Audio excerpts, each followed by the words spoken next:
कि इंडिया में 3 चीजें बिकती हैं, शाहरुख खान, क्रिकेट और सेक्स। हमारे पास एक टेम्पलेट है सेक्स का, फोरप्ले, इंटरकोर्स, ऑर्गेज्म, और वो टेम्पलेट मैं कहूँगी हॉर्नी टीनेजर मॉडल है। उसके लिए आपको there is sex happening but there is no satisfaction. मतलब मैं ये कह सकती हूँ कि ऐसी कोई औरत नहीं है इस दुनिया में जिसने ऑर्गेज्म फेक नहीं किया हो। मतलब जो लैंग्वेज यूज करते हैं, इनफैक्ट इवन वुमेन यूज की, when we went for 3rd round, मतलब sex is not a round, मतलब ये first round I am able to do 2 rounds. But Rekha की मूवी आई थी कामा सूत्रा, लड़की है जिसके पति ने उसको इसलिए छोड़ दिया क्योंकि वो स्किल्ड नहीं थी। 99% लोगों के दिमाग में सेक्स सुनकर इंटरकोर्स ही आता है। मैं इतना थक जाती हूँ कि अब मेरे से सेक्स करने का मन नहीं करता है। For a woman her no should be honoured. अगर मुझे किसी चीज को करने का मन नहीं है, मेरे पार्टनर को मेरे नो को रिस्पेक्ट से लेना चाहिए, ना कि एज एन ऑब्जेक्शन और rejection. Good sex should be safe sex. Wine जितनी पुरानी होती है उतनी टेस्ट में अच्छी होती है, वैसे ही सेक्सुअल एक्सपीरियंस भी उतना अच्छा होता जाता है। लेकिन कि एक कपल के बीच में सेक्स को लेकर, प्लेजर को लेकर ओपन कॉन्वर्सेशन दिखती कैसी है? if you don't want an extramarital affair, please take your sex life seriously. Women are generally after a while they become asexual. मतलब उनका सेक्स को लेकर डिजायर खत्म हो जाता है। वो उस सेक्स के लिए एसेक्सुअल हो जाती है जो उन्हें पसंद नहीं होता है। चक्कर क्या है कि जो सेक्स परोसा जा रहा है एक औरत को, वो सेक्स अच्छा नहीं है और उसकी बॉडी रिवोल्ट कर रही है। और कौन परोस रहा है ये सेक्स? Porn educated man. 200 से ऊपर एक्टिविटीज है जिसमें आप कहिए मेकिंग आउट हो गया, स्पूनिंग हो गया, कडलिंग हो गया, ओरल सेक्स हो गया, आपके मसाजेस हो गए। You will start watering. अगर देखिए लेस्बियन वुमेन जो हैं, जो सेम सेक्स रिलेशनशिप में है, they have higher orgasm rates because अगर हमने ये बोला तो I will be taken as a bad girl. Madonna whore complex. Whore का मतलब कि एक ऐसी औरत जो लूज कैरेक्टर की है, और मेडोना का मतलब है कि जो बहुत ही एक्सेप्टेबल है। तो एक जो औरत है ना, वो इस स्प्लिट में डोल रही है। What is the role of a sex coach? Do you tell people how to have sex?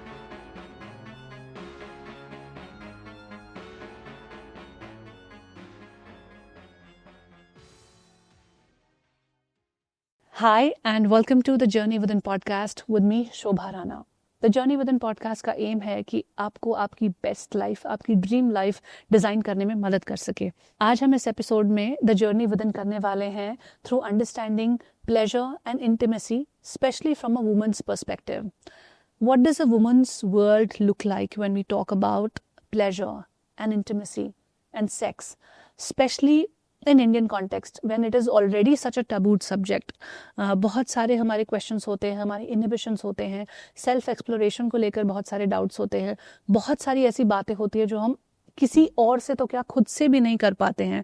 So all the women who are tuning in for this episode, आपको तो end तक ये conversation सुनना ही चाहिए, but all the men who are there, you must share it with them so that they also understand a woman's world and what goes in that world when we talk about intimacy and pleasure.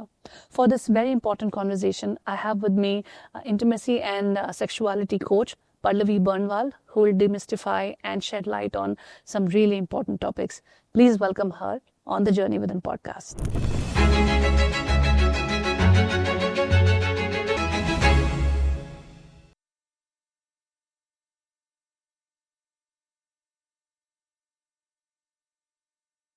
Thank you, Shobha, for having me. Pallavi, I have so many questions in my mind. बहुत सारी चीज़ें जहाँ से मैं conversation को open करना चाहती हूँ. But first thing I want to ask you is कि why should someone listen to this episode? इस episode को जानने के बाद क्या ऐसा हो जाएगा किसी की लाइफ में? क्या ऐसे takeaways मिल जाएंगे आपके साथ बात करने से that they should watch this episode?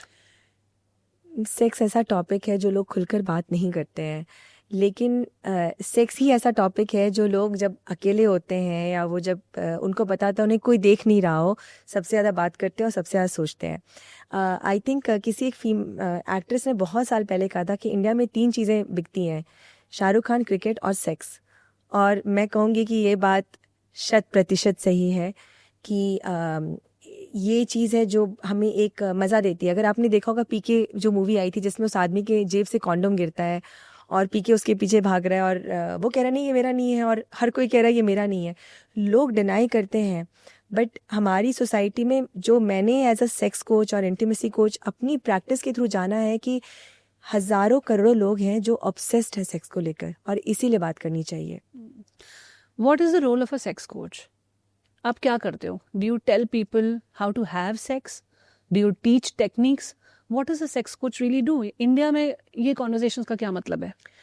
I think बिल्कुल आपका क्वेश्चन सही है शोभा, क्योंकि मैं भी अगर कोई मुझसे, जब मैं 8 साल या 10 साल की थी, या कोई मुझसे पूछा कि तुम क्या बनना चाहती हो, मैं कहती थी मैं डॉक्टर बनना चाहती हूँ। शायद अगर उसमें मैं कहती मैं सेक्स कोच बनना चाह रही हूँ, तो नेक्स्ट तो मेरे पेरेंट्स मुझे हॉस्पिटल वो लेके जाने शायद वाले। अप्रोप्रिएट भी नहीं होता व्हेन यू वर 8 और 10 इयर्स ओल्ड। हाँ, क्योंकि हमने इसको एक टैबू प्रोफेशन की तरह देखा है।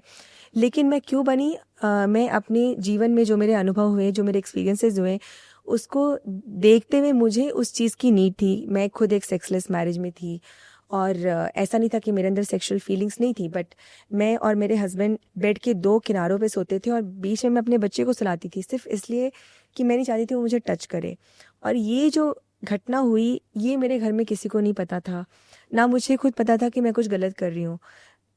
तो ये तो बस एक सिचुएशन थी, ऐसे कई सारे सिचुएशन थे। एक बार ऐसा हुआ कि जो हम इमरजेंसी कॉन्ट्रासेप्टिव पिल्स होती हैं, हमें नहीं पता वो कितनी कितनी हानिकारक होती है अगर आप उसको एज अ रेगुलर यूज़ करते हो। उससे उसको लेके रिपरकशंस हुए मेरी बॉडी में, जब मुझे नहीं पता था और मैंने 2-3 पिल्स ले ली बैक टू बैक, और फिर मेरे पीरियड्स रुके ही नहीं। तो ये सारे जब सिचुएशंस हुए, तो मुझे लगा कोई बताने वाला ही नहीं है। एक और इंसिडेंट हुआ कि मैं एक रिलेशनशिप में थी, सेक्सुअल रिलेशनशिप में थी, और मैं अनमैरिड थी, शादी नहीं हुई थी। और मैं एक मिलेनियल हूँ, मतलब मैं ये नहीं कहूँगी कि मैं बिल्कुल दादी अम्मा के ज़माने की हूँ, मैं फिर भी आज की बात कर रही हूँ, 2010-11 की बात कर रही हूँ।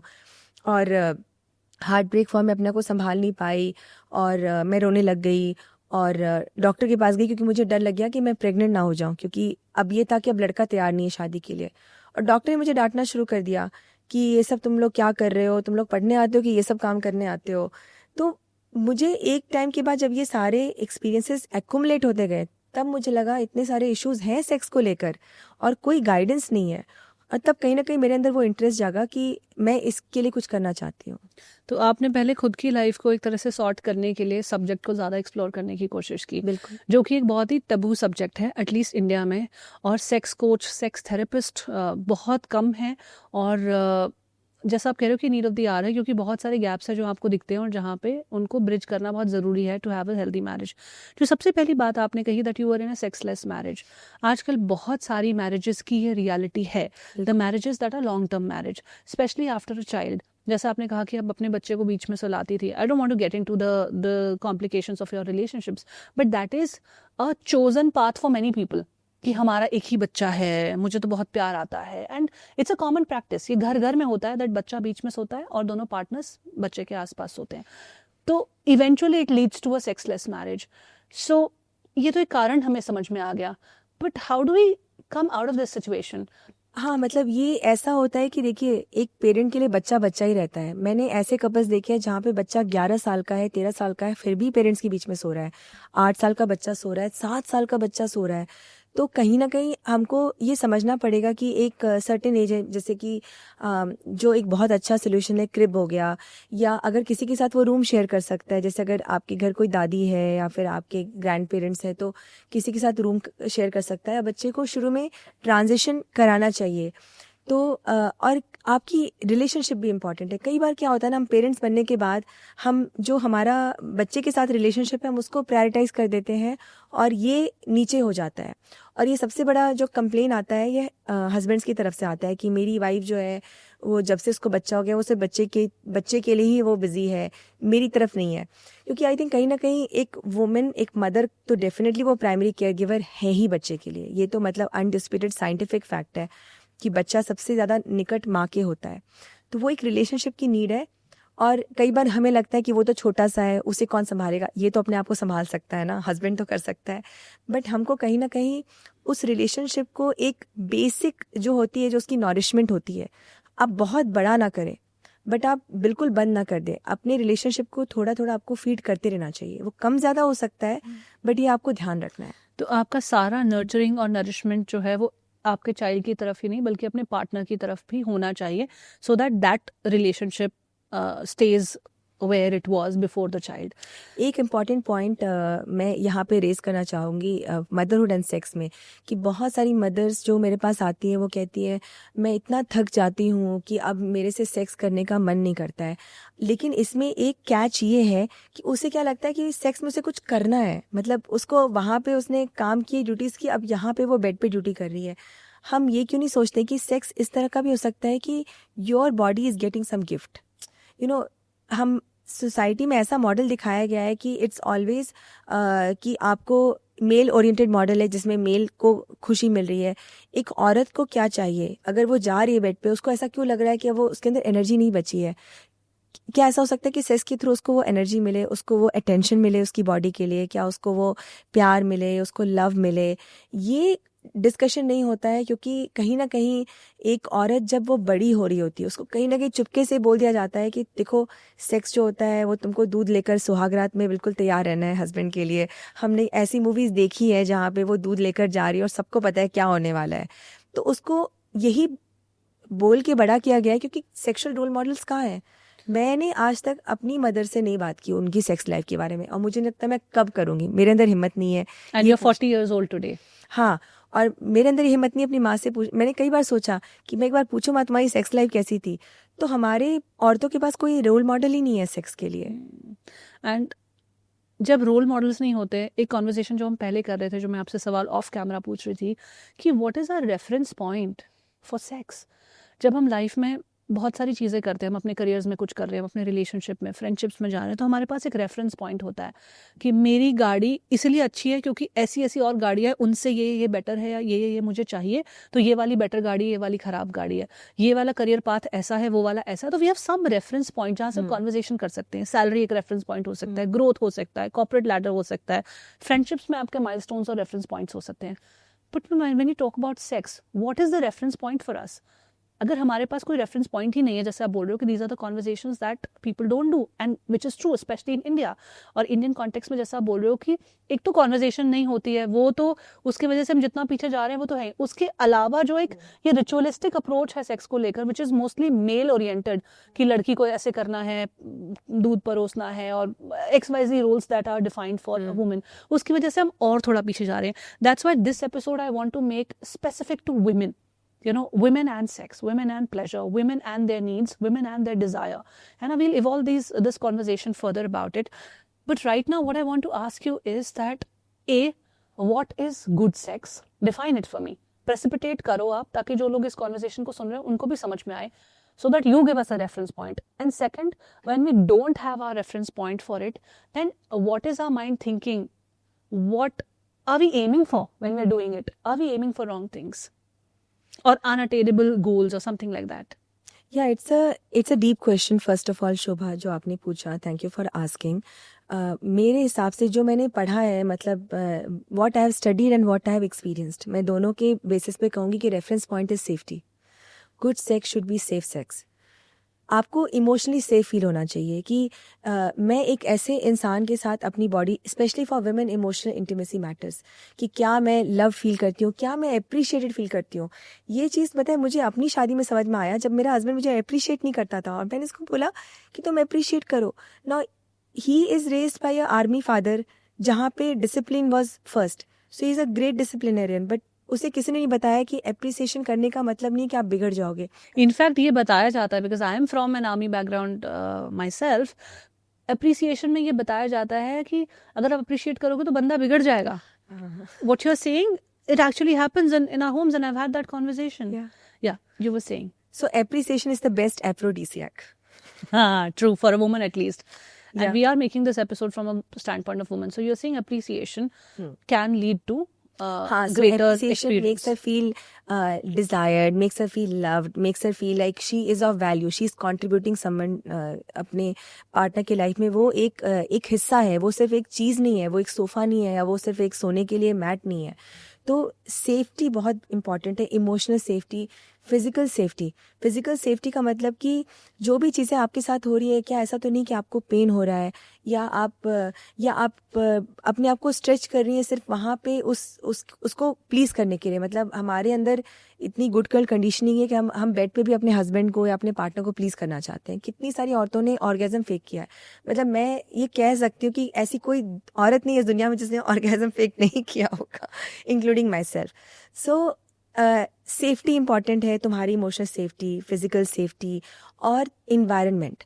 मेरे पास एक औरत थी, फीमेल क्लाइंट थी, उसने कहा कि हमारा जो बेडरूम है, हमारे इन लॉज का जो बेडरूम है, दीवार जो है बहुत पतली है, मैं आवाज़ भी नहीं निकाल सकती हूँ क्योंकि वो लोग सुन लेंगे।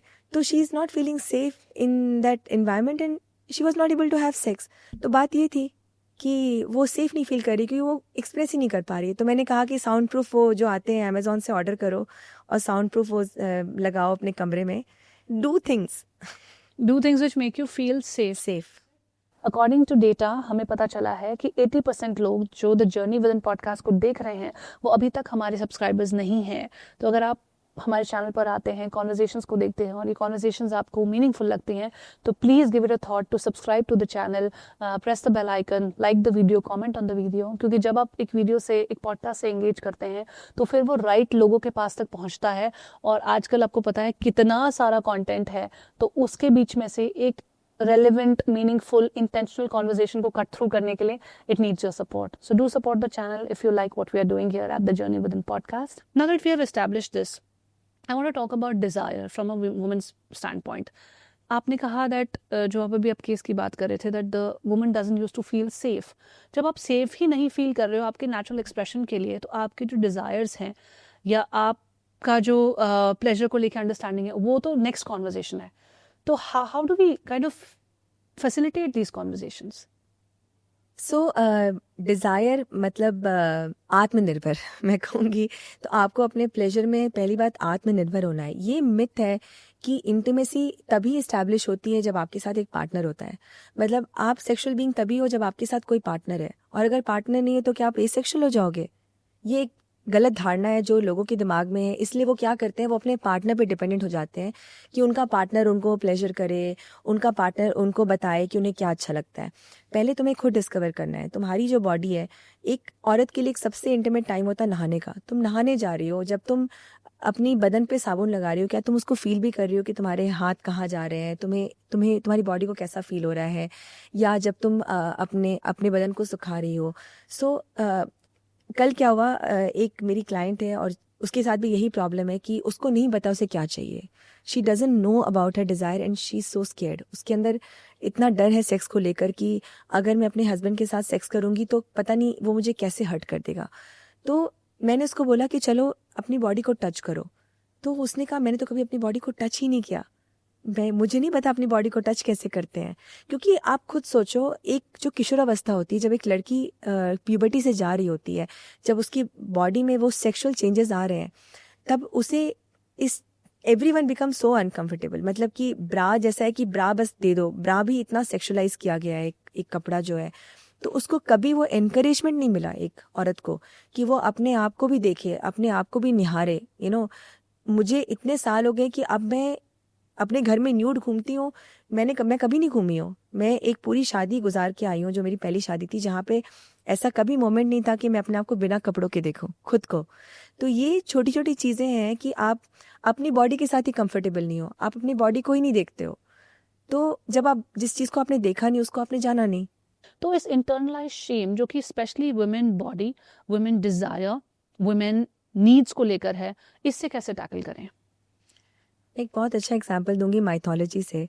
मुझे काली जो है एज अ गुडिस मुझे बहुत ज़्यादा इंस्पायर करती है। अगर आप काली को देखो, she is not like conventional goddess. मतलब अगर लक्ष्मी, सरस्वती, दुर्गा, इन सब गुडिस को देखो तो ये प्रॉपर अटायर में है ना। और काली बिल्कुल एक रौद्र, इनफैक्ट काली ने अपना पैर जो है उस शिवा पे रखा हुआ है। मतलब she is so in control of her femininity and sexuality की। मतलब she can dominate the man. मतलब और ये मैंने एक नैरेटिव एक मैगजीन में दिया था and it even the journalist was like, oh yeah हमने कभी सोचा नहीं कि हमारे अपने कल्चर में, हमारे अपने इतिहास में there is a goddess who is known for a fierceness, her power, and that is why she is feared.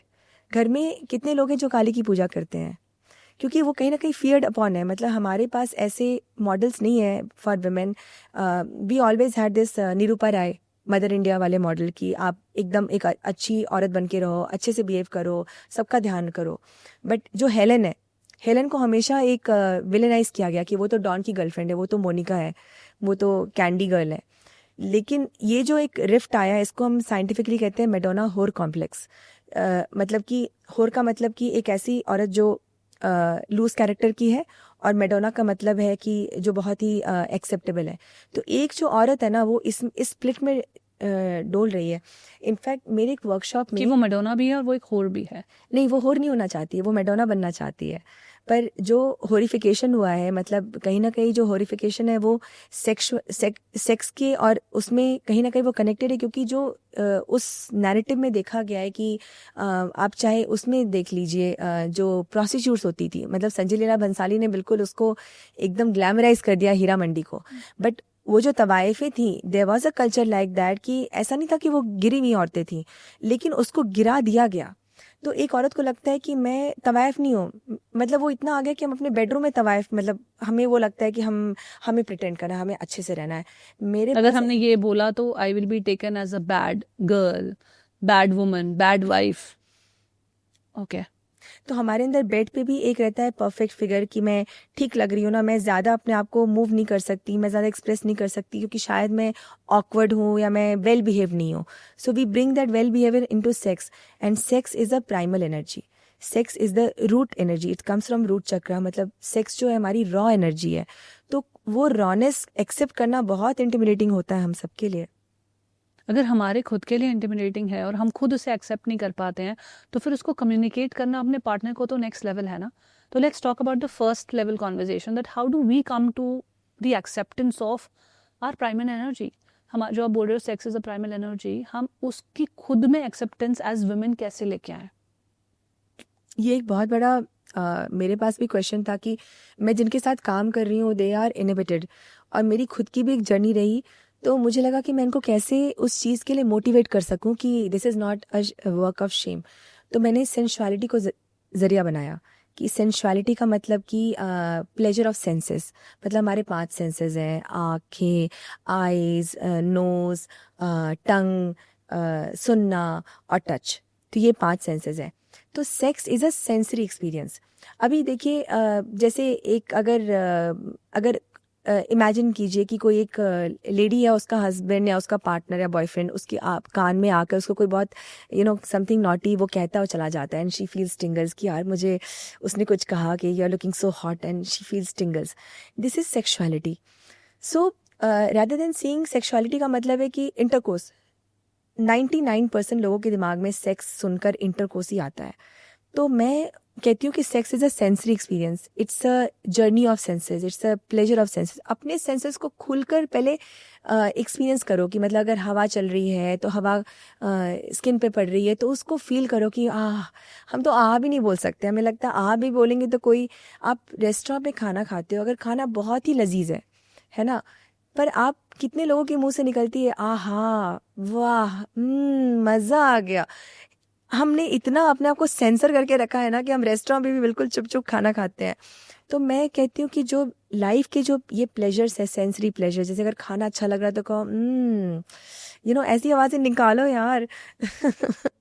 तो बेसिकली जो हमारा एक्सप्रेशन है वो नहीं है, is what you are saying, कि the expression for specially desires तो बहुत ही कम है। बाकी चीज़ों से भी जो आप सेंसरी प्लेजर्स ले सकते हो, अपने सेंसेस आपके स्टिमुलेट होते हैं, जिसमें से आपने बताया खाना टेस्ट बड्स को स्टिमुलेट करता है, व्हाटएवर। तो हम उस एक्सप्रेशन के साथ ओके नहीं है, विच इज़ प्लेजर का एक्सपीरियंस। बिल्कुल। तो फिर कैसे हो ये जर्नी तय? तो अपने डेली रूटीन में जो भी चीज़ें हैं, मतलब एक तो मैं कहूँगी मैं अपने बच्चे से इंस्पायर्ड थी। अभी 5-6 महीने पहले वो नहा रहा था, मतलब सर्दियों का टाइम था, उसने हॉट शावर चलाया हुआ था और बिल्कुल मस्ती में गाना गा के नहा रहा था। ओ मज़ा, मतलब जो भी हरकतें कर रहा था बाथरूम में। और मैं सोच रही थी लास्ट टाइम कब मैंने आवाज़ निकाली। मैं तो जाती हूँ बस बिल्कुल मुँह बंद, साबुन लगाओ, अपना काम करो, हो गई ड्यूटी ख़त्म। लिटरली हम इतनी इतनी सेंशुअल चीज़ें, नहाना कितना सेंशुअल है। बस हम एड्स में देखते हैं कि वो बिल्कुल हीरो जो एक्ट्रेस है वो मज़े से नहा रही है। रियल लाइफ में हम उसको बस एक चोर की तरह लेते हैं। तो ये जो छोटी छोटी चीज़ें जैसे खाना खाना, नहाना, सोना, अगर सो रहे हो तो उस तकिए के गुदगुदेपन को फील करो, उसको कडल करो, तकिए को कडल करो, अपनी स्किन को मज़ा दो। तो जब वो मज़ा आपकी स्किन फील करती है, सेक्स भी तो एक स्किन टू स्किन कनेक्शन है। सो पहले आपने अपने आप को वो मज़ा नहीं दिया, आपने प्लेजर नहीं दिया, लेकिन जब आप पार्टनर के साथ जा रहे हो आपको बिल्कुल फुलझड़ियाँ, मतलब आतिशबाजी होनी चाहिए, ऐसा नहीं होता है। तो बेसिकली जो आप कहना चाह रहे हो दैट आपको खुद से कनेक्ट करना है through your different sensory organs और थ्रू डिफरेंट एक्टिविटीज़। मतलब सिर्फ जो आपका कनेक्शन है प्लेजर के साथ, only sex is not the activity for that, there are other activities जहाँ से आपको प्लेजर लेना है। तो मुझे मुझे जो आपकी कॉन्वर्जेशन में सुनाई दे रहा है वो ये है कि जो रस होता है ना एक चीज़ को चखना, जब आप खाना चख रहे हो, एक तो होता है आपने खाना खा लिया और एक होता है आपने बहुत रस लेकर खाया। तो देर is a difference between both of these activities. तो आप सेकेंड वाले की बात कर रहे हो, एक होता है आपने बारिश देखी और एक होता है बारिश फील की। तो नहाए, क्या हमको वो फीलिंग का एक्सप्रेशन पता भी है कि होता क्या है? बिल्कुल। और ये इतना इंटरनल है ना, ये जो शेम है प्लेजर को लेकर, कि हमें पता भी नहीं है कि कहाँ से आ रहा है और उसको कहाँ तक जाकर सॉल्व करना है। So how do we target it? तो मैं स्टोरीज़ का बहुत इस्तेमाल करती हूँ टू कन्वे द मीनिंग। से कई बार क्या होता है कि हम सेक्स एक इमोशनल एक्सपीरियंस भी है, तो हर बार लॉजिक काम नहीं करता। तो एक बहुत ही अच्छी सुंदर सी स्टोरी है शिवा और शक्ति की, which relates to why sex is important. तो शिवा जो है, अगर शिवा कॉन्शियसनेस अगर हम बात करें, तो Shiva consciousness is masculine, who can hold, जो ठहराव है शिवा के अंदर। शिवा बिल्कुल ऐसा उच्छृंखल नहीं है। शिवा के अंदर बहुत गहराई है, डेप्थ है, ठहराव है। शिवा के अंदर वो एक रेज भी आता है, एक गुस्सा भी आता है कि वो पूरी दुनिया को तबाह कर सकता है। बट शिवा बहुत फोकस्ड है, मतलब अगर वो उसने ध्यान में चला गया तो उसके लिए बस वही है। So these are the masculine traits जो एक शिवा रिप्रेजेंट करता है। अब शक्ति है, शक्ति बहुत चपल है, वो बहुत फ्लो में है, वो मतलब बिल्कुल चंचल है। और जो शक्ति भी, अगर हम कहते हैं इलेक्ट्रिसिटी को अगर देखिए, हिंदी जो उसका ट्रांसलेशन है शक्ति, तो बिजली जो कहते हैं, बिजली की तरह। तो एक फीमेल के अंदर जो फेमिनिन कॉन्शियसनेस है वो शक्ति कॉन्शियसनेस है। तो ये लिखा गया है, जो बहुत सारे इंसाइटफुल डॉक्यूमेंट्स और रिसर्च पेपर्स हैं, इसमें लिखा गया है कि ये दोनों जो फोर्सेस हैं ये आपस में मिलकर कंप्लीट होना चाहते हैं। तो जब शिवा और शक्ति का जब यूनियन होता है, उससे कहा गया है कि उससे वो वर्ल्ड, उससे उस दुनिया की संरचना हुई है through union of these two forces, masculine और फेमिनिन। और जो सेक्स होता है, अगर आप अब देखें कि सेक्स क्या है, कि मैं सिंपल बेसिक चीज़ से शुरू करती हूँ कि अगर आप डिसाइड करते हो कि आपको किसी आदमी से ही शादी करनी है, आदमी के साथ रिलेशन में होना है, ये भी तो सेक्सुअलिटी है ना। क्योंकि आप कह रहे हो कि मुझे इस जेंडर के साथ रहना, मतलब कहीं ना कहीं वो क्वालिटीज़ आपको अट्रैक्ट करती है जो आप अपने अंदर नहीं पाते हो, कि मैं बहुत चपल हूँ या मैं बहुत चंचल हूँ, पर मुझे कोई ऐसा चाहिए जो थोड़ा सा ठहराव हो जिसके अंदर। तो ये ऑपोजिट केमिस्ट्री है। तो ये एक मुझे स्टोरी बहुत अच्छी लगी, काश हमारे स्कूल्स में या हमारे इंस्टीट्यूशंस में इस स्टोरी को बताया गया होता। एक तो ये है। दूसरा एक और रीज़न है कि शेम से कैसे बाहर आए। तो मुझे लगता है ऐसी जो कहानियाँ हैं, चाहे दुष्यंत शकुंतला है या क्लियोपैट्रा है, जैसे क्लियोपैट्रा जब निकली, जो उसका पार्टनर था, जो एक किंग था, तो जब क्लियोपैट्रा निकली तो बहुत सारी जो सूटर्स थे, सीज़र, तो क्लियोपैट्रा जब सीज़र से मिलने निकली और बहुत सारे और भी प्रिंसेसेस थे, तो सबने कहा कि अच्छा तुम्हारे अंदर ऐसा क्या है जो वो तुम्हारी तरफ आकर्षित हो जाएगा। तो उसने कहा, when he will be with me he will always laugh. So Cleopatra ने एक अपना सिडक्शन दिखाया कि, तो ऐसी स्टोरीज ना हमारे पास नहीं है। अगर ये स्टोरीज बाहर आए तो लोग सेक्स को ना एक डर्टी नॉवल से किसी एक अलग रूप में देखेंगे, बिकॉज कहीं ना कहीं ये शेम ना उन नॉवेल्स, उन स्लीजी पिक्चर्स, वो बी ग्रेड और सी ग्रेड में हमने इस चीज़ को इतना विकृत कर दिया है कि हमारे पास एक अच्छा लिटरेचर नहीं है। जैसे एक रेखा की मूवी आई थी कामा सूत्रा, जिसमें रेखा एक कामा सूत्रा का स्कूल चलाती हैं। और उसमें क्या होता है कि एक लड़की है जिसके पति ने उसको इसलिए छोड़ दिया क्योंकि वो स्किल्ड नहीं थी। तो वो स्कूल में जाती है सीखने के लिए, और उसको रेखा इतनी एलिगेंस से, इतनी ग्रेसफुलनेस से उसको समझाती कि देखो तुम्हें ऐसे एक आदमी को प्लेजर देना है, तुम ऐसे अपनी अदाएं दिखा सकती हो, ये कर सकती हो। मुझे लगा ये तो पूरा फीमेल एम्पावरमेंट कोर्स है। इस मूवी के बारे में तो मुझे भी नहीं पता था, तो I think you have given us one reference point to kind of see कि how we can look at sex in a very delicate, in its primal energy form, not in a dirty something which is a taboo form. आप बात कर रहे थे masculinity और femininity की ना, ये जो दो एनर्जीज हैं, अगर मैस्कुलिनिटी मेल में है, फेमिनिटी फीमेल में है, तो ये कॉन्वर्जेशन वैलिड लगती है कि हाँ उनके अंदर फ्लो है, उनके अंदर ठहराव है। लेकिन I think with the conversations about equality where the world has come today, बहुत सारी फीमेल्स में मैस्कुलिन एनर्जी बहुत ज़्यादा है, बहुत सारे मेन में फेमिनिन एनर्जी है जो थोड़ा कम है। हालांकि हमारी जो विमेन है वो बहुत ज़्यादा एम्पावर हो गई है, उनका मैस्कुलिनिटी बहुत बढ़ गया है, राइट। एंड मेन में भी there are men who have femininity within them and they are in touch with it, but most men are not. तो two masculine forces majorly are coming together. तो softness, delicateness, pleasure से हटकर competition, how much am I satisfied, what is in it for me, ये conversation ज़्यादा है around sex। तो how do we solve that narrative? हाँ, सो इसमें एक ये भी है कि मैस्कुलिन और फेमिनिन जो है वो 100%, ऐसा नहीं कि मेल 100% मैस्कुलिन है और फीमेल 100% फेमिनिन है। हम सभी के अंदर दोनों एनर्जीज मौजूद है, पर इस एनर्जी का जो कहते हैं तारतम्य या फिर बैलेंस कैसे होता है। सो एक मेल के अंदर उसका फेमिनाइन इनसाइड होता है और मैस्कुलिन आउटसाइड होता है।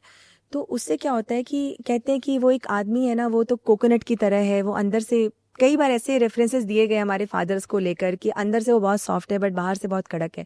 दिस इज़ व्हाट एक मेल का ऑर्गेनाइजेशन कह लीजिए कि एक उसकी सेक्सुअल एनर्जी ऑर्गेनाइजेशन है कि अंदर से वो सॉफ्ट है, बाहर से वो कड़क है। एक वुमेन के लिए क्या है कि उसका इंटरनली उसका मैस्कुलिन है, मतलब वो अंदर से स्ट्रांग है, मतलब शी नोज कि वो इस दुनिया को फेस कर सकती है, उसके अंदर वो she is a women of substance.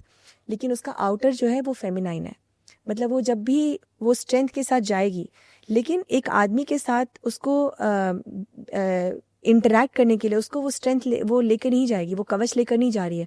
वो अपनी सॉफ्टनेस में मेल्ट हो सकती है, सरेंडर हो सकती है, क्योंकि उसको पता है वो अपने आप को संभाल सकती है। अब क्या हुआ है, जो इम्बैलेंस हुआ है, जो बहुत सारी औरतें हैं, they are taking this is what we call as pseudo masculine. Pseudo masculine is fake masculine. कि कहीं ना कहीं जब वो जब उनके रिप्रेशन का शिकार हुई या उनके साथ कुछ गलत हुआ, तो उन्होंने कहा कि अब हम इस जाति को नहीं बर्दाश्त करेंगे, हमारे अंदर भी हमें वही क्वालिटी चाहिए जो एक आदमी के अंदर है, मतलब हम भी स्ट्रांग हो जाएंगे, हम भी। और मेरे पास ऐसे क्लाइंट्स हैं, मेरे पास एक फीमेल क्लाइंट है जिसकी माँ ने उसको बोला अगर तुम रोगी तो तुम वीक हो, और उसके अंदर वो मैस्कुलिन इतना भर चुका है कि वो अपने पार्टनर को वो फॉरगिव नहीं कर पा रही है, क्योंकि फॉरगिवनेस के लिए कहीं ना कहीं आपको एक फ्लो चाहिए। तो उसके अंदर वो बहुत ज़्यादा रिजिडिटी आ गई है। तो हमको अपने अंदर का ये बैलेंस, क्योंकि मैं खुद अपने अंदर जब मुझे ये पता चला, क्योंकि एक टाइम ऐसा था कि मैं भी उस स्यूडो मैस्कुलिन में आ गई थी। मुझे लगता था कि मुझे अपनी आवाज़ तेज़ करनी है, मुझे चिल्लाना है, या मुझे अड़ियल या रिजिड होना है। पर अब मुझे समझ में आया कि अगर मैं अंदर से स्ट्रांग हूँ तो बाहर से मैं जितना चाहे फ्लो कर सकती हूँ, क्योंकि मैं अंदर से स्ट्रांग हूँ। कितनी खूबसूरत बात आपने कही है कि अगर आप अंदर से स्ट्रांग हो तो आप बाहर से जितना भी आप फ्लो कर सकते हो। ये चीज़ मैंने अपने हस्बैंड के साथ सीखी। मुझे भी ऐसा लगता था कि जब आपको कोई बहुत असर्टिव बात करनी है, अथॉरिटेटिव बात करनी है, कोई लीडर की तरह बात करनी है, तो आपका एक सर्टेन स्टांस होना चाहिए, फिजिकल एक सर्टेन थ्रो होना चाहिए आपकी आवाज़ में, क्योंकि हम यही सीखते हुए आते हैं, राइट। अगर आप ऐसे बोलोगे तो ही होगा, ऐसे बोलोगे तो काम ही नहीं होगा, right. This is what our conditioning is over the years. अच्छा तुम ऐसे बोलती हो ना, इसलिए तुम्हारा सुनते नहीं है, तो आप फिर वैसा इंसान बनना चाहते हो जिसकी सब सुने, तो फिर आपके अंदर वो मैस्कुलिन बहुत स्ट्रांग हो जाता है। आई थिंक वो हमारी जनरेशन की बहुत सारी लड़कियों के साथ वो इशू है, और आज वो इशू हमारे रिलेशनशिप्स में बहुत ज़्यादा रिफ्लेक्ट हो रहा है, because we have become too masculine to be in touch with our softest side. ये जब मैंने भी डिस्कवर किया पर्सनली थ्रू माई हस्बैंड, जिन्होंने कई सारी चीज़ों में जब असर्ट होना होता है वो इतना सॉफ्टली बोलते हैं. He said it's about messaging, कि आपको जो मैसेज है ना उसके लिए आप क्लियर हो ना कि ये मेरा मैसेज है. You can say it softly also. एक मैसेज में ज़्यादा वजन नहीं पड़ता अगर आप उसको हार्श होके कहें, या आप उसको एक स्ट्रॉन्ग आवाज़ में कहें, और या एक बहुत असर्टिव अंदाज में कहें. And I was like, he's right. It takes like a light bulb moment for you to realize कि ये किस चीज़ का बोझ मैंने उठाया हुआ है. बिल्कुल. I hope women who are listening to this conversation get this, that your strength does not need to come in the way of, your flow. जिस flow की आप बात कर रहे हो, आप दोनों चीजें कोएग्जिस्ट कर सकती हैं और करनी चाहिए. बिल्कुल. For you to be in touch with your femininity. तो मैंने भी अपनी फेमिनिटी को बहुत बाद में जाके एक्सप्लोर किया, डिस्कवर किया और उसके बाद एक्सप्लोर किया. क्योंकि पहले यही लगता था कि जब तक आप स्ट्रेंथ नहीं इम्पोज करोगे तब तक आपको लोग सीरियसली नहीं लेंगे, है ना. ये तो हमारी जनरेशन की लड़कियों की और औरतों की बात है, हु आर समवेयर प्लस 25 और 30, जहाँ पे ऑपरेशन हुआ, रिप्रेशन हुआ, एक डिफरेंट नैरेटिव था. उस समय India was also writing it's growth story. तो लड़कियां घर से बाहर आ रही हैं, कोर्सेज कर रही हैं, पढ़ाई कर रही हैं, डिफरेंट प्रोफेशंस को एक्सप्लोर कर रही हैं.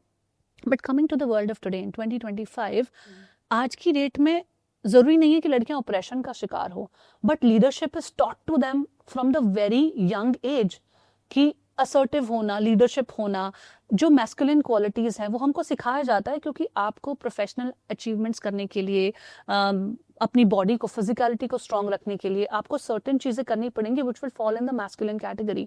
तो what I am trying to say is that बहुत अनअवेयर होते हुए भी या बहुत अनइंटेंशनल होते हुए भी आप मैस्कुलिनिटी को चेज कर रहे हो, क्योंकि आपको कहीं पे कुछ एक्सीलेंस क्रिएट करनी है. और एक्सीलेंस इन वाले ट्रेट से ही आएगी, जो जैसा आपने शिवा को कहा कि वो डिसिप्लिन्ड है, वो स्ट्रॉन्ग है, वो डोमिनेटिंग है. तो जब तक आप ये एग्जिबिट नहीं करोगे तो एक्सीलेंस आप क्रिएट नहीं कर पाओगे, अपने पढ़ाई में नहीं कर पाओगे, अपने करियर में नहीं कर पाओगे, अपने सिलेक्शन ऑफ फ्रेंड्स में नहीं कर पाओगे.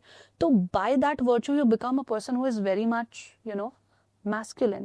So how do women who are now listening to this conversation, और उनके लिए लाइट बल्ब मोमेंट हो रहा है कि is this problem happening in my life because I am too much in my masculine energy, उनके लिए आप क्या दे सकते हो यहाँ पे? पहले तो ये समझना है कि जो मेरे फेमिनिन ट्रेट्स हैं, मतलब मैं फेमिनिटी को ऐसे बोलूँगी कि इट्स अ फ्लो. जैसे नेचर इज़ फेमिनिन, हम कहते हैं मदर नेचर. तो let's take the example of nature कि how nature is always in the flow. मतलब नेचर में वो चाहे नदी है, और जो नदी जाती है वो किसी एक पर्टिकुलर डायरेक्शन में नहीं जाती है. तो नदी का जो बहाव है वो अपने स्पॉन्टेनियसली चल रही है. लेकिन जब एक औरत को मूड स्विंग्स होते हैं, तो अच्छा उसके तो PMS चल रहा है, उसके तो मूड स्विंग्स हैं, वो तो बहुत मूडी है, तो हम कहीं ना कहीं उस चीज़ को लेके गिल्ट फील करने लग जाते हैं. तो पहले तो आपको ये समझना है कि जो आपके अंदर है उस चीज़ को आपको एक्सेप्ट करना है. उसके लिए आपको किसी से परमिशन नहीं लेनी है कि अगर आपके मूड स्विंग्स हैं तो हैं, मतलब दिस इज़ समथिंग. क्योंकि हमारे मूड्स हमारे हार्मोन्स पर डिपेंड करते हैं, और हमारे हार्मोन्स हमारे साइकिल के अकॉर्डिंग फ्लक्चुएट करते हैं. तो एक औरत के मूड स्विंग्स होंगे और उसको इस चीज़ को लेके शर्मिंदा नहीं होना चाहिए.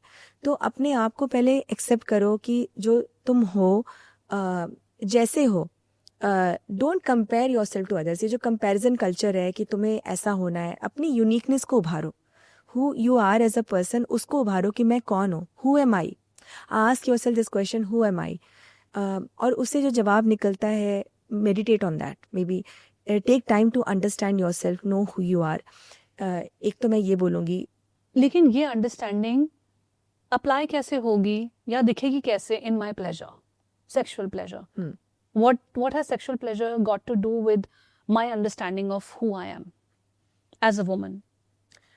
So, सेक्शुअल प्लेजर, पहले तो ये समझना है कि मैं इसको कहूँगी physical pleasure. Let's talk about physical pleasure. हमें ये जो बॉडीज़ मिली है, चाहे वो गॉड है या ऑलमाइटी है या जो भी स्पिरिचुअल फोर्स है, हम ये बॉडीज़ बियर करते हैं. हमारे पास ये बॉडीज़ हैं और शानदार बॉडीज़ हैं. हमारे अंदर जो स्टिग्मा भरा गया है बॉडी को लेकर, कि बॉडी को कभी सेलिब्रेट नहीं किया गया. कि ऐसा साउथ इंडिया में एक फेस्टिवल होता है कि जहाँ पे अगर एक लड़की, अगर वो उसके पीरियड्स आते हैं तो इट्स बीइंग सेलिब्रेटेड. लेकिन हमारे यहाँ तो इस चीज़ को और गुप्त करके दबा दिया जाता है. हमारी बॉडी को कभी हमने सेलिब्रेट ही नहीं किया. और ये जो कहानियाँ है ना, ये हर लड़की सुनकर बड़ी हुई है. और अगर वो अपनी बॉडी को सेलिब्रेट कर रही है, लिटरली उसको एक बहुत बड़ा इंटरनल बैरियर उसको ओवरकम करना पड़ रहा है, जिसके लिए वो गिल्ट फील कर सकती है. तो जो सेक्सुअल प्लेजर है, तुम ये सोचो कि तुम्हारी बॉडी है, उसमें स्किन है, उसमें नर्व रिसेप्टर्स हैं। मतलब अगर मैं अपनी स्किन को इस तरह से टच कर रही हूँ, अगर कोई मेरी स्किन को, चाहे वो मेरा खुद का हाथ हो या मेरे पार्टनर का हाथ हो, कोई मेरी स्किन को सहला रहा है, मुझे अच्छा लगेगा ये, क्योंकि मेरी स्किन में ऐसे रिसेप्टर्स हैं जो उस स्पर्श को महसूस कर रहे हैं और अच्छा फील कर रहे हैं। तो सेक्सुअल प्लेजर को फिजिकल प्लेजर की तरह लेके देखो कि मान लो it can be as simple as कि तुम बहुत थक कर आए और तुम चाहते हो कि मुझे कोई अच्छा सा मसाज दे दे, है ना, मुझे कोई, मेरे कंधे दुख रहे हैं या मुझे बैक में पेन हो रहा है। एंड विमेन वी डू, हम स्पा जाते हैं, हम वहाँ पे मसाजेस लेते हैं क्योंकि हमारी बॉडी को अच्छा फील होता है। इसी में तुम एक इंटीमेसी को इन्वॉल्व करो कि इंटीमेसी का मतलब ये भी कि तुम्हारी बॉडी को वो रेस्ट मिल रहा है, तुम्हारी बॉडी को वो केयर मिल रहा है। तो start by seeing physical pleasure as a form of care for your body, Instead of overloading it with something which is happening inside a bedroom walls, or which is a tabooed conversation, या फिर you will be a bad girl if you see it as that. आप ये कह रहे हो कि उसको इतना सिंपल देखो कि आप अपनी बॉडी की केयर कर रहे हो, जैसे हम अपने बालों की केयर करते हैं, अपनी बॉडी की केयर करते हैं, वैसे ही आप अपनी एक नीड की केयर कर रहे हो। उतना हमें सेक्स को सिंप्लीफाई करके उस प्राइमल लेवल पर समझना पड़ेगा, तभी हम उसके ऊपर जो बोझ है कि हमें ऐसा फील कराए, वैसा ना फील कराए, या ऐसा होना चाहिए या वैसा होना चाहिए, वो सब बोझ को हटा पाएँ उसके ऊपर से। एक तो ये बहुत ज़रूरी है for us to understand, which I am getting from your conversation. मैं एक और पॉइंट ऐड करूँगी, कपल मसाजेस। मतलब पर्सनली मेरी सेक्स लाइफ इन मसाजेस ने बचाई है, क्योंकि ये चीज़ मुझे समझ में ही नहीं आया कि मसाज जो है एक दो पार्टनर्स एक दूसरे को दे सकते हैं। और एक बहुत सिंपल एक्सरसाइज मैं बताऊंगी जो हर कोई कर सकता है, and this has change life of many of my clients, and जो भी ये सुनेगा, श्रोता जो भी सुन रहे हैं या देखने वाले, सो इसको कहते हैं हम लोग गिवर और receiver exercise.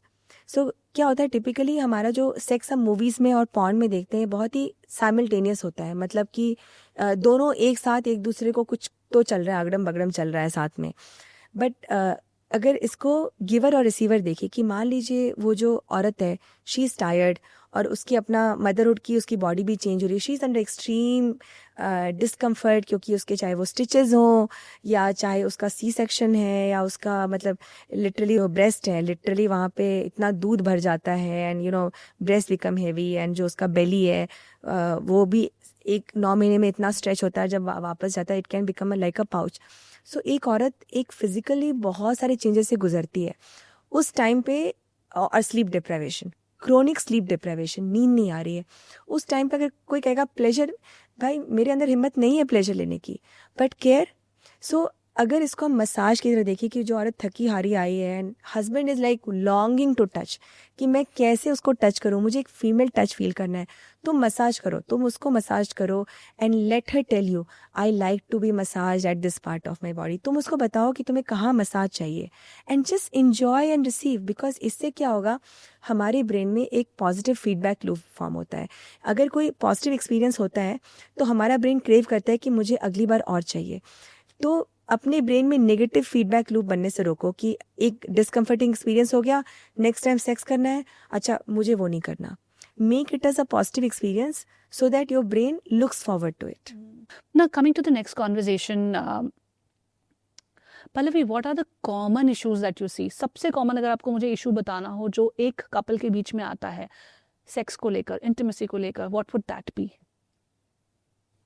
I think unmarried couples के अपने इश्यूज़ हैं और मैरिड कपल्स के अपने इश्यूज़ हैं, कपल्स विद किड्स इनके अपने इश्यूज़ हैं।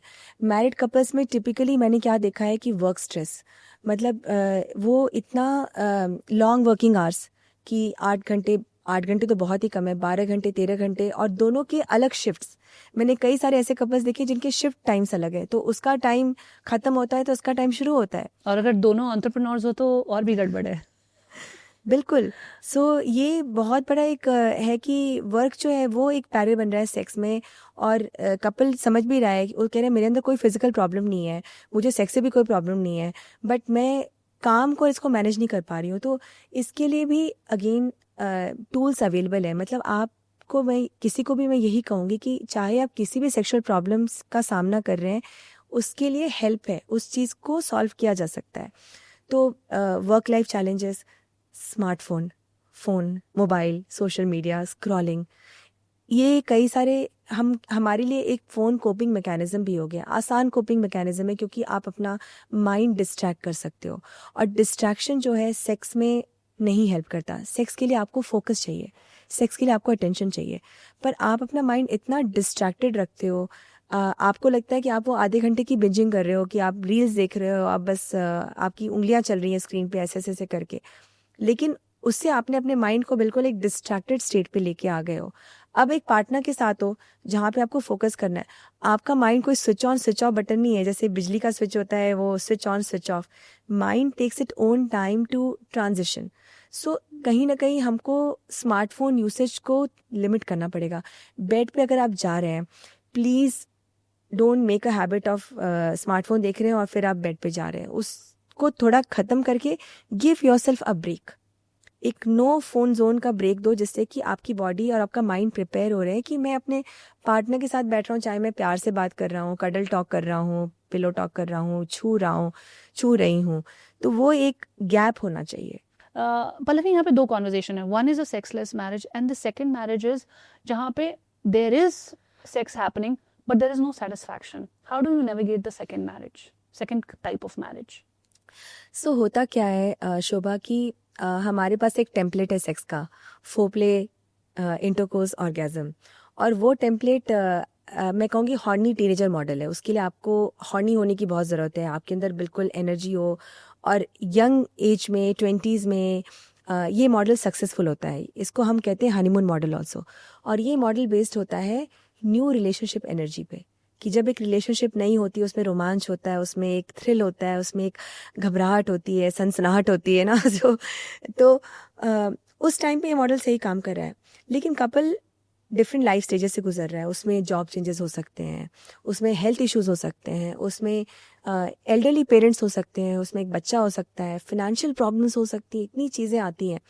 तो हम चाहते हैं कि उसी मॉडल को हम बार बार कॉपी पेस्ट करते रहें। और अगर वो मॉडल नहीं है तो मतलब the sex is not giving me what it is supposed to give. हाँ, तो मैं कहती हूँ कि sex is like a picnic. मैं ये एक मेटाफर है जो मैं यूज़ करती हूँ, कि जब आप पिकनिक में, स्कूल में गए थे पिकनिक में, तो उसमें क्या मज़ा आता है, मतलब apart from all the fun, जो खाना होता है, तो हर बच्चा एक टिफ़िन लेके आता है, किसी के टिफ़िन में कुछ है, और वो एक पूरा चादर बिछा के उसमें सारे टिफ़िन बॉक्सेस रखे होते हैं जिसमें अलग अलग तरह का खाना है, और आपका है कि आप जो चाहे वो इन्जॉय करो, है ना। आपके ऊपर कोई पाबंदी या प्रेशर नहीं है कि आपको यही उठाना है। आपने चिप्स उठा लिया, या आपने छोले भटूरे खा लिए, या आपने नाचोस ले लिए, या आपने पेस्ट्री खा ली, या इडली सांभर खा लिया, जो भी रखा है जितना लेना है लो।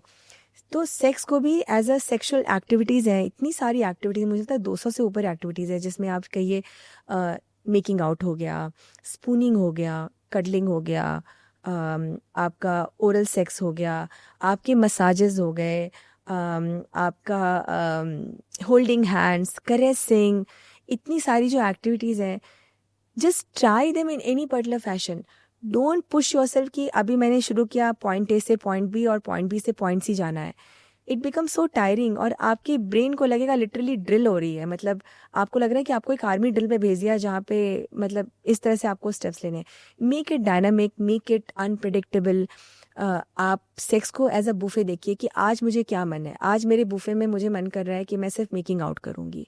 आज मेरे बुफे में मुझे लग रहा है कि मैं नॉटी टॉक करूंगी, मैं फ्लर्टिंग करूंगी। या but how do two people come on the same page?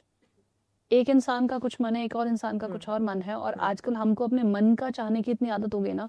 Everything, खाना भी मन से खाना है, जॉब भी मन का चाहिए, लिविंग सिचुएशन भी मन की होनी चाहिए। तो मन का इतना चाहिए कि दो लोगों का डिफरेंट मन है और रोज रोज ही अलग मन है। तो how do we kind of bridge that gap? What I am essentially coming at is two people coming from very different head spaces coming together. आप एक दिन किसी का मान सकते हो, एक दिन किसी और का मान सकते हो, but when you have a regular conflict in the expression of your sexual desires, या what you want it to be today, then how does a couple navigate through that conflict? बहुत ही डीप क्वेश्चन है जो आपने पूछा कि how do I navigate, और मैं इसको अपने लिव्ड एक्सपीरियंस से बताऊंगी, क्योंकि मैं एक सेक्सुअल मैरिज में हूँ, और मतलब मेरी खुद की लाइफ मेरे लिए सबसे बड़ा एग्जाम्पल है कि मैं कैसे इस कॉम्प्लेक्सिटी को नेविगेट कर रही हूँ। आई थिंक पहली चीज़ है कि specially for a woman, her no should be honoured. अगर मुझे किसी चीज़ को करने का मन नहीं है, मेरे पार्टनर को मेरे नो को रिस्पेक्ट से लेना चाहिए, और ना कि एज एन ऑब्जेक्शन और रिजेक्शन, कि अगर मैंने कुछ मना कर दिया तो they feel rejected. But they should take my no with love, कि it's not a no to you, it's a no to something that I don't like. तो आप मना कर सकते हैं. डेफिनेटली आपको अपने आप को फोर्स नहीं करना है कोई ऐसी चीज़ लाइक करने के लिए जो आपको नहीं अच्छी लग रही है. Now there is something called as maybe. Maybe का मतलब है कि it's not a full no, it's not a full yes either, it's something in between. तो what is maybe? Maybe oral sex is a no, but अगर मैं अपने husband को कह रही हूँ कि मेरे यौनांग को टच करो, that is yes. So find out alternatives कि नो क्या है. कई बार क्या होता है, नो का मतलब complete shut down. Be specific with your nos. No किस चीज़ के लिए है? क्या इट्स ऑल आउट नो, या फिर no to certain things, then yes to what. So find that common ground and build on that. क्या होता है ना कि एक वुमेन की जो बॉडी है उसको वार्म अप होने में टाइम लगता है. वो बिल्कुल पानी की तरह है. पानी 1 मिनट में गर्म नहीं हो जाता. पानी को गर्म होने में टाइम लगता है. तो कई ऐसी एक्टिविटीज़ हैं कि उसकी बॉडी शायद सफिशेंटली वार्म्ड अप भी नहीं है कि वो उस चीज़ को इंजॉय कर सके. तो उसको टाइम देना है. Focus on your yes. So you are, जैसे अगर मैं एग्जांपल दूँ, अगर सपोज आपने मुझे कहा पल्लवी कॉफ़ी पीने चलते हैं, और आपको कॉफ़ी रात को 9 बजे पीने का मन है, पर 9 बजे मैं बिज़ी हूँ, तो मैं कहूँगी 9 बजे नहीं पी सकते हैं, बट 7 बजे पी सकते हैं. तो मैंने, क्योंकि आप मेरे क्लोज हो और मैं आपको आपकी रिस्पेक्ट करती हूँ, मैंने आपको कम्प्लीटली नो नहीं कहा. मैंने कहा कि क्या हम 9 बजे की जगह 7 बजे कॉफ़ी पी सकते हैं. आपको भी अपने रिलेशनशिप में यही करना है. आपको रिजेक्ट नहीं करना है. आप ये देखिए आप क्या ऑफर कर सकती हैं. How does a long term relationship rekindle their love, desire, sex? So sex is a wonderful contradiction of safety and novelty. हमको नॉवेल्टी भी चाहिए, बट हम सेक्स को एक रिस्की एक्सपीरियंस भी नहीं बना सकते हैं. तो एक लॉन्ग टर्म कपल के लिए सबसे बड़ा चैलेंज ये आता है कि सेमनेस आ जाती है रिलेशनशिप में. मुझे लगता है, मैं तो पार्टनर के साथ 10 साल से हूँ. मैंने एक सेक्स थेरेपिस्ट हैं एस्थर पेरेल, उन्होंने एक चीज़ मुझे बहुत अच्छी बताई कि हमारे अंदर ना कहीं फॉर ग्रांटेड नेचर आ जाता है अपने पार्टनर को लेकर, कि ये तो यही है, ये तो कहाँ जाएगा. Never take your partner for granted, because for every marriage there is an affair and there is a divorce. So know that कि आपका पार्टनर आपको छोड़ सकता है. मतलब ये बात कहीं ना कहीं एक बिल्कुल लगती है ज़ोर से, कि क्योंकि हम कई बार वो कंफर्ट जोन बना लेते हैं अपने रिलेशनशिप को. हमें लगता है ये तो कहीं जाएगा ही नहीं, ये कहाँ जाएगा, तो हम उस चीज़ को ना प्रायोरिटी देना बंद कर देते हैं. बट अगर आपको ये चीज़ समझ में आ जाए कि आपका पार्टनर आपको छोड़ सकता है, so take this seriously, prioritise it. क्योंकि ये एक चीज़ मेरे अंदर खुद भी है कि मैं अपने पार्टनर को कभी ऐसे नहीं कह रही मैं तो तुमको ओन कर रही हूँ. वो उनके अंदर कोई थॉट चल रहे हैं, हो सकता है इमोशनल चीटिंग चल रही है, कुछ भी हो रहा है. तो अपने पार्टनर को टेकन फॉर ग्रांटेड लेना बंद करो. उसको वही तवज्जो दो जो आप कोर्टशिप में देते थे, क्योंकि वो आपका था नहीं. लेकिन ये चीज़ चेंज हो जाती है. हाँ, इन अ 15-year-old रिलेशनशिप ये चीज़ बदल जाती है. और वहाँ पे जब डायनेमिक्स बदलते हैं, जब रिलेशनशिप में एक्सपेक्टेशंस बदलती है, ग्रोथ होती है या फिर डी ग्रोथ होती है, जो भी होता है 15 ईयर्स के एक टेन्योर में, तो उस पॉइंट पर आकर मेरा स्पेसिफिक क्वेश्चन ये आपसे ये है कि how does that couple rekindle pleasure in their relationship? So इसमें एक चीज़ जो मुझे समझ में आ रही है कि टाइम के साथ, बल्कि ये रिसर्च भी कहता है कि सेक्स इज़ लाइक वाइन. जैसे कि वाइन जितनी पुरानी होती है उतनी टेस्ट में अच्छी होती है, वैसे ही सेक्सुअल एक्सपीरियंस भी उतना अच्छा होता जाता है. लेकिन कपल को ये समझना चाहिए होगा कि कैसे होता है. पहली चीज़, हम इतने बड़े फेज ऑफ बॉडी शेमिंग और बॉडी इग्नोरेंस से गुजरे हैं कि हमें अपनी बॉडी को समझने में सालों लग जाते हैं. तो जब आप लंबा टाइम बिता रहे हो, तो आप सोचिए आप अपनी बॉडी को ज़्यादा जान रहे हो और अपनी बॉडी से ज़्यादा फेमिलियर हो रहे हो और कंफर्टेबल हो रहे हो. उस चीज़ को यूज़ करो.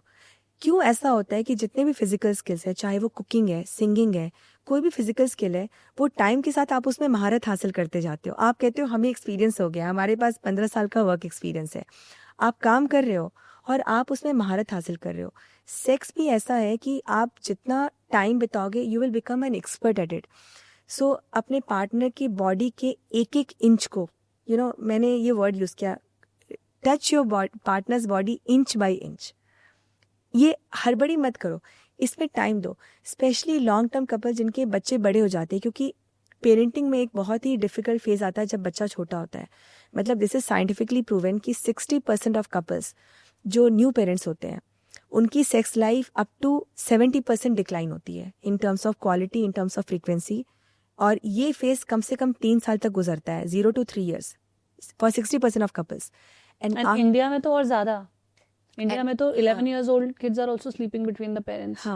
हाँ, तो ये और वेस्टर्न जगह का डेटा भी है। चैलेंज है, we don't have 5 bedroom houses and all of बिल्कुल। that, वो मेरे पास वो लग्जरी भी नहीं है। बिल्कुल sorry, I wanted to make this important points बिल्कुल। In the Indian context, you know, बिल्कुल क्योंकि बहुत सारे रिसर्चर्स और डेटा जो है वो हम जो पढ़ते हैं, स्पेशली जब हम एक इंटेलेक्चुअल रेलम में इस टॉपिक को पढ़ते हैं, वो सब यूएस और यूरोप और वहाँ से आता है। बट इंडिया एक बहुत ही अलग कंट्री है, उसका एक बहुत ही अलग कॉन्टेक्स्ट है, तो उसका सेक्स को लेके एक बहुत अलग कॉन्टेक्स्ट है और एक बहुत अलग चैप्टर है कि वो कैसे इवॉल्व होगा। So you were saying? हाँ, सो ये जो आपकी लाइफ के 3-4 साल निकल गए, उस 3-4 साल के बाद आपको फिर 2-3 साल लगेंगे उसको वापस बैक ट्रैक लाने के लिए। तो आप सोचो 10 से 15 साल के बाद आपके पास कितना बड़ा गोल्डन पीरियड है कि आपके बच्चे भी टीन्स हो गए हैं, आपके पास फाइनली वो टाइम है, आप अपने करियर में सेटल्ड हो, आपके फाइनेंशियल कमिटमेंट्स आपने क्लियर कर लिए हैं, एक दूसरे के साथ आपने एक अच्छा खासा टाइम बिताया है। Have mature sex. What does that mean? So mature sex, आपने एक वर्ड यूज़ किया था, स्टिमुलेशन। मेरे क्लाइंट है जो कि इसी एज के अराउंड है, 40 to 43। तो उन्होंने कहा मेरा तो मन ही नहीं होता। तो मैंने कहा अच्छा, डिफाइन सेक्स। तो पहला जो लाइन था, sex is something where you feel excitement. और हमेशा लाइफ में एक्साइटेशन नहीं होता है, ऐसा नहीं कि आप 24 घंटे एक्साइटेड रहते हो। सो एक्साइटेशन का जो इक्वल एंड ऑपोजिट है रिलैक्सेशन। लोगों को मूवीज़ ने नहीं बताया कि रिलैक्स्ड सेक्स कैसे करते हैं, रिलैक्स्ड लव मेकिंग कैसे करते हैं। इसकी किताब लिखी गई है, डायना रिचर्डसन है, एक तंत्रा टीचर, उन्होंने किताब लिखी है स्लो सेक्स। उस किताब में उन्होंने ये बताया कि मैं अपने लवर के साथ मैंने 13 घंटे लव मेकिंग की है। अब कोई आम आदमी जो है 13 घंटे कोई लव मेकिंग कैसे कर सकता है? बट वो लव मेकिंग इंटरकोर्स नहीं है, वो लव मेकिंग एक दूसरे के वाइफ को फील करना, एक दूसरे की सांसों को फील करना। मतलब हमारी बॉडी में इतने नुआंसेस है कि आपका पार्टनर कैसे ब्रीथ कर रहा है, यू नो, ये छोटी छोटी डिटेल्स हैं। अगर आप अपने पार्टनर को इस लेवल पे जानो कि आपके पार्टनर की धड़कन कैसी है, क्या वो तेज़ हो रही है, क्या वो कम हो रही है, क्या आपके पार्टनर के एक सर्टेन बॉडी पार्ट ज़्यादा कोल्ड फील हो रहा है या गर्म फील हो रहा है। मतलब आपकी स्किन की भी अलग अलग टेम्परेचर होती है ना। तो हम ये सब चीज़ें स्किप करके वो एकदम बिल्कुल हाई। बट इस फास्ट पेस्ड लाइफ में जहाँ पे हमें 5 मिनट में सब चीज़ें घर पे डिलीवर्ड चाहिए और माइंडसेट वैसा होता जा रहा है, स्लो चीज़ों के लिए क्या स्कोप है? मतलब is it practical, is what I am asking. What you're saying is you should know the breath of your partner, you should know the temperature of the skin and all of that. In this fast-paced life and the kind of mindsets that we are making, क्या ये possible है? Is it even practical? So definitely रोज़ possible नहीं है। And अगर आप देखिए शोभा कि ज़िंदगी की जितनी इंपॉर्टेंट चीज़ें आपने की हैं वो आपने ऐसे नहीं की, स्पॉन्टेनियसली नहीं की चलो हम उठते हैं और हम करते हैं।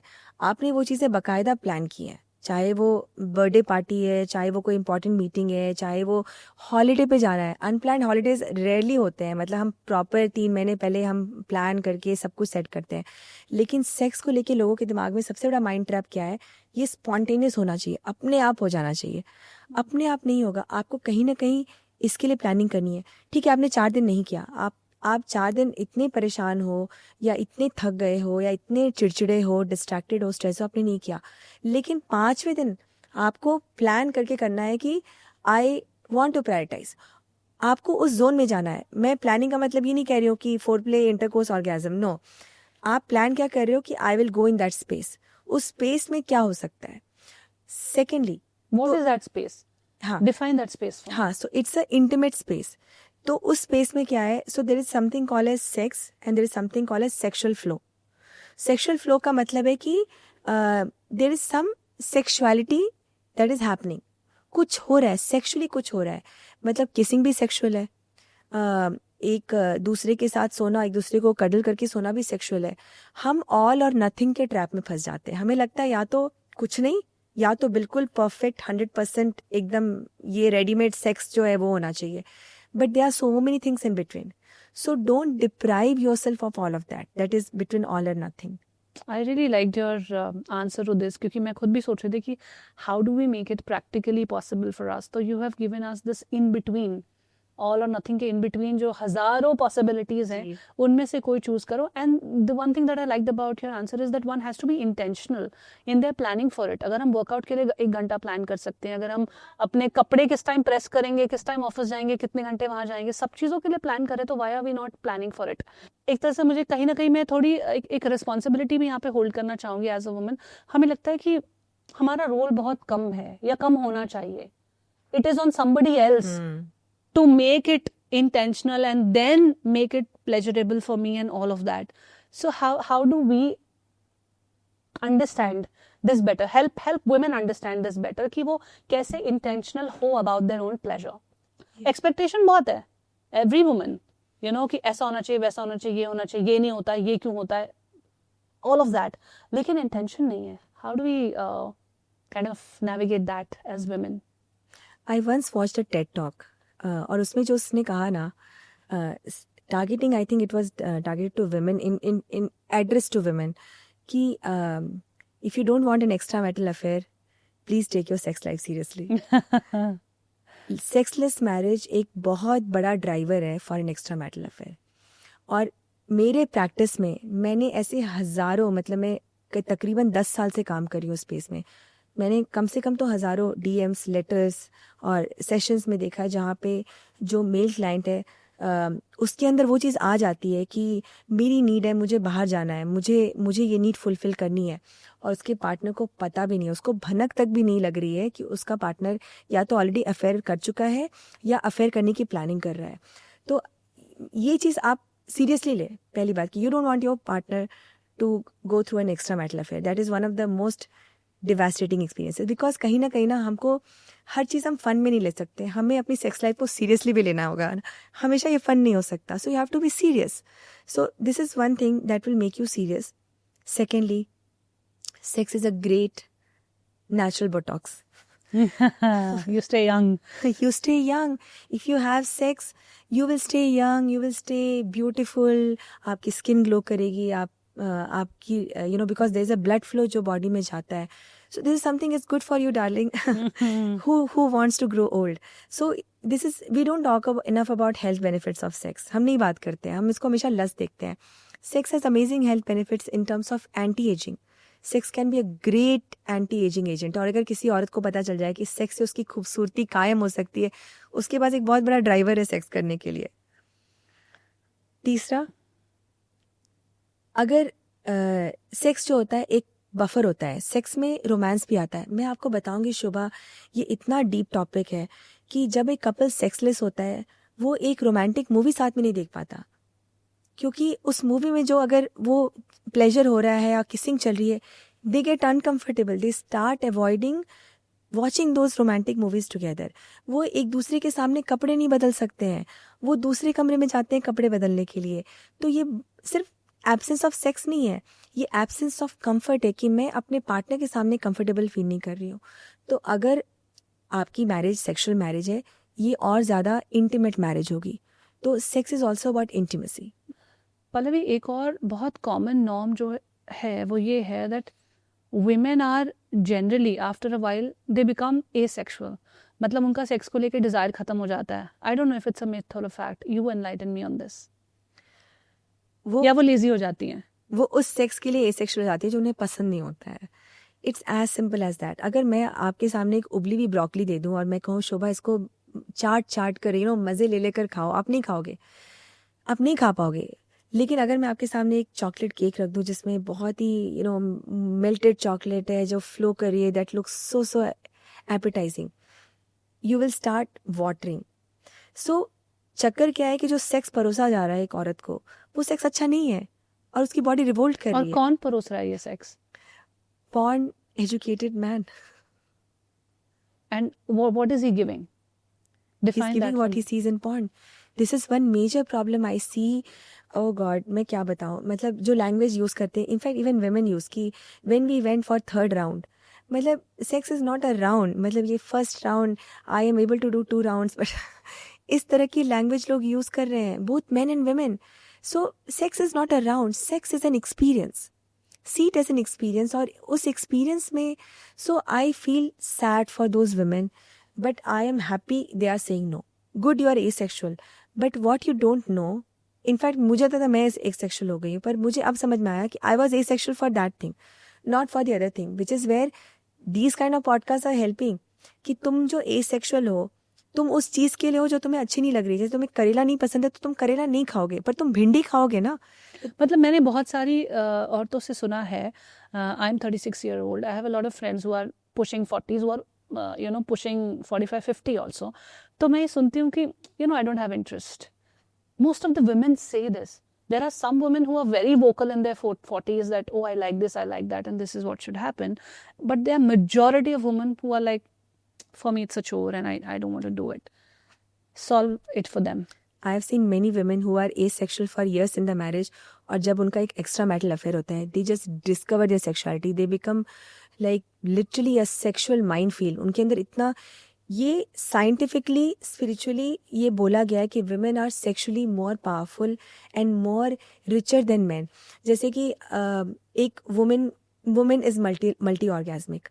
A woman can have back-to-back orgasms. A man cannot. A woman can stay longer. अगर वो एक बार arouse हो जाएगी तो उसका arousal लंबे टाइम तक चलेगा. But unfortunately, that knowledge is lacking in today's women. So all I will say is keep looking out more. The very reason you are at this podcast is because you were looking out for such information like this, which means you are at the right place. Don't stop your search.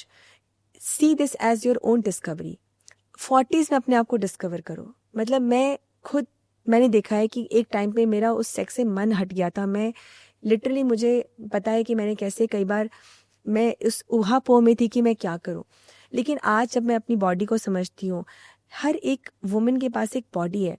और of course चाहे जितना भी hated हो, आप अपनी body को प्यार करोगे एक लेवल तक. तो ये समझो कि ये जो सेक्सुअलिटी है ना, ये डेफिनेशन आपको किसी ने नहीं बताया होगा. मैं आपको कह रही हूँ, sexuality is a way where your body is loved. Now does this sound unpleasant? Does this sound, no I can't. Sexuality is a way where your body is loved by yourself or by some other person. Figure that out. What that being loved in your body feels like. Define your sex. Like how they talk about love language.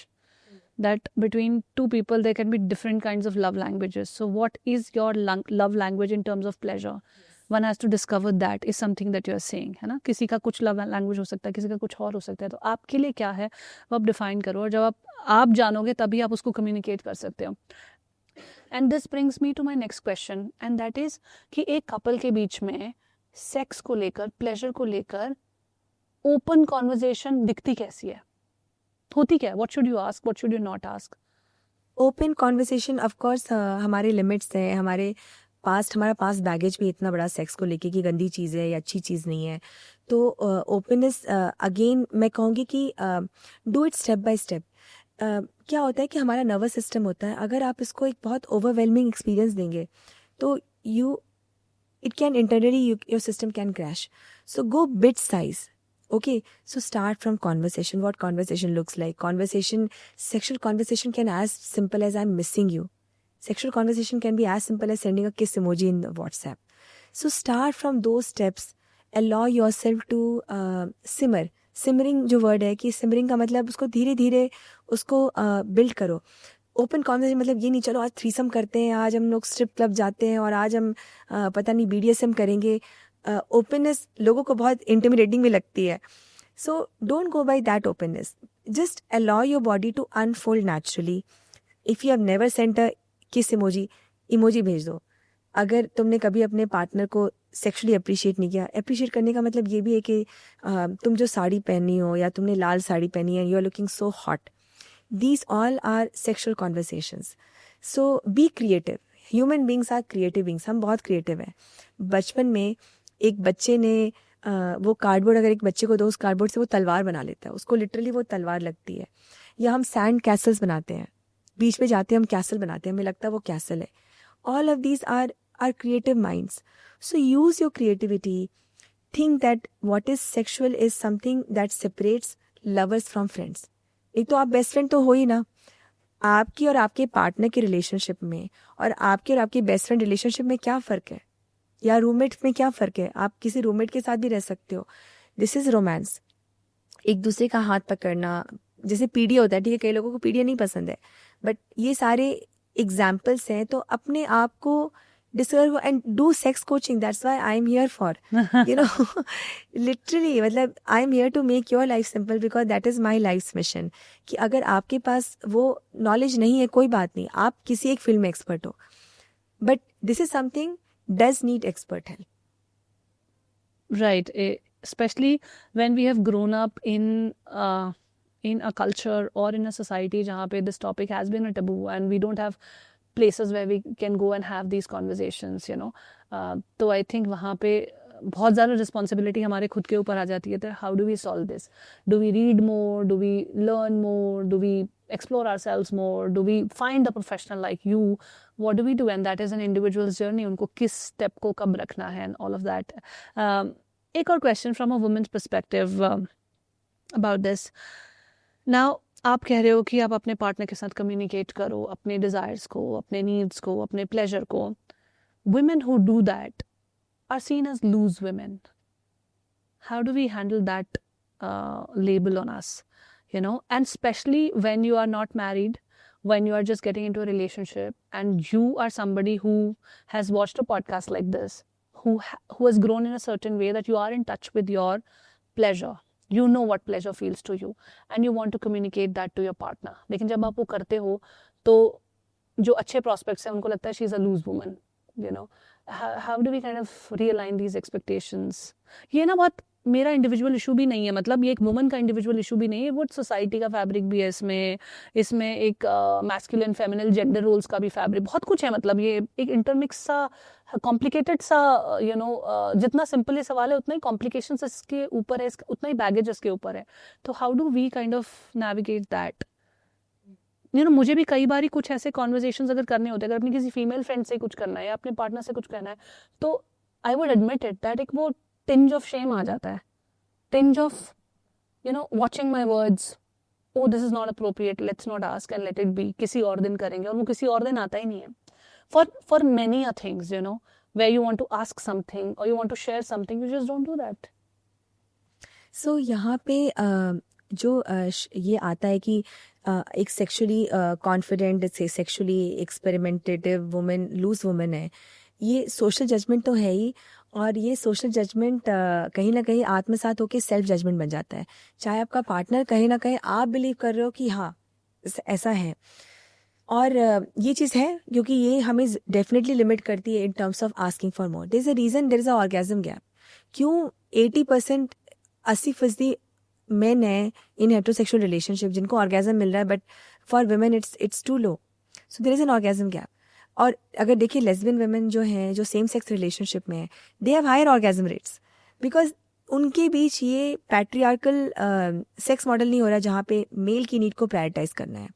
They are having sex on a equal ground, equal footing. So अपने आप को कैसे इससे बाहर निकालना है, आपको ये समझना है कि सेक्स जो है आपकी उत्पत्ति का कारण है. आप इस दुनिया में हो, this is a raw truth that we are here, you are here, I am here because our parents had sex. So sex is a life force energy. It's the most sacred energy of the world. It's the most powerful energy of the world which has given rise to life, including your existence. You are here because of sex. So why you are shaming such a force which is the reason you exist? Pallavi, in this episode we have talked about pleasure and intimacy from a woman's standpoint. Now, as we are coming towards the closure of this conversation, मैं एक बार recap करना चाह रही हूँ आपके पास. तो सबसे पहले तो in a very concise format, define good sex for me. What is good sex? Good sex for a woman is safe sex, which means is she feeling emotionally safe in the sexual experience with her partner? Is she feeling physically safe with her partner? And is she in the right environment where the environment is feeling safe and comfortable for her? In India, one thing that we don't talk about a lot is sexual compatibility. A lot of people who are in relationships, they are not even married, but वो लोग भी sexual compatibility के बारे में बात नहीं करते हैं.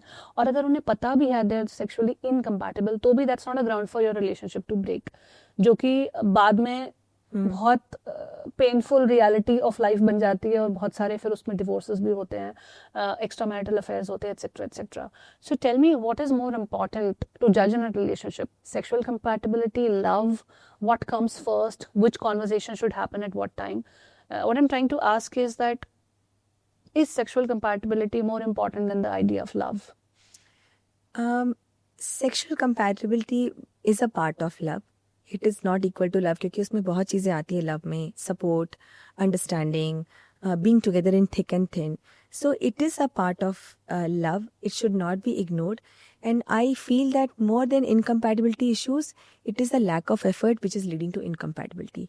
So जैसे कि आप लाइफ में हर चीज़ में effort दे रहे हो, यहाँ पे भी effort दो. तो बेसिकली हम जो बात पहले कर रहे थे, that we have to be intentional about our pleasure. हमें उसके बारे में सोचना पड़ेगा खुद और खुद को जानना पड़ेगा एंड इंटेंशनल होना पड़ेगा basically about it in our life, right?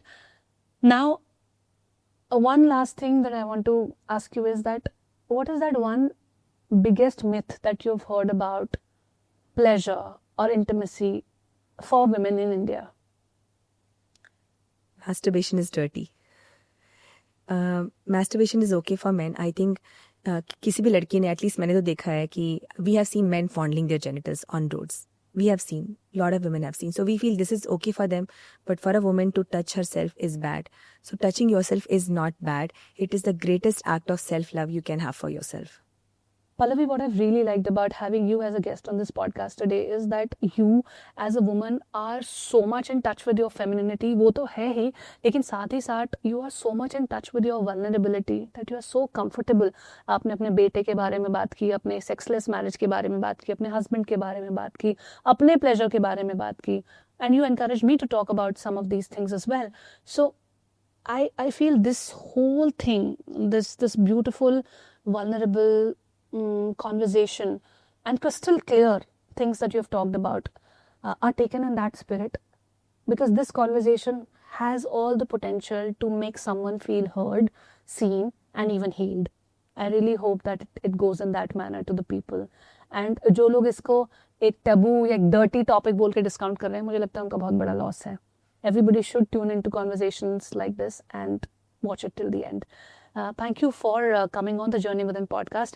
One last question that I ask all of my guests is their definition of success. So when you look from a pleasure point of view, intimate point of view, what is the definition of successful pleasure or intimacy in a woman's context? Satisfaction. I should feel satisfied.